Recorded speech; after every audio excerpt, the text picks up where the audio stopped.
อยุธยาราชธานีนั้นคนดีไม่มีสูญลูกหลานไทยเป็นสุขสมบูรณ์ผู้ฟ้าและดิน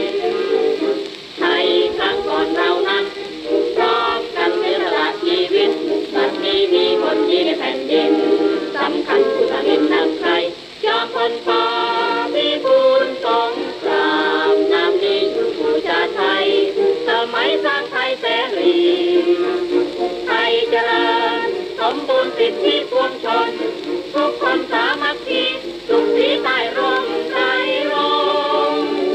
พระนาท่านจอมพลยังอยู่ลั่นมันหลักประกันทุกลงเดินหน้ายืนยงมันคงประชาอุ่นใจจอมพลป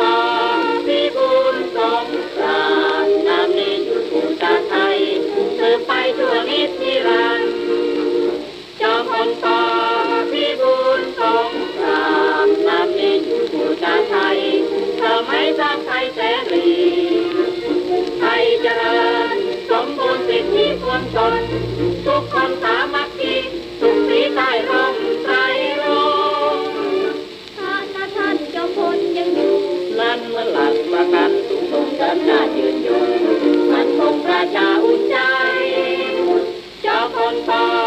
พิบูลสงครามน้ำนี้อยู่ผู้ชาติไทยสืบไปชั่วนิจนิรันดร์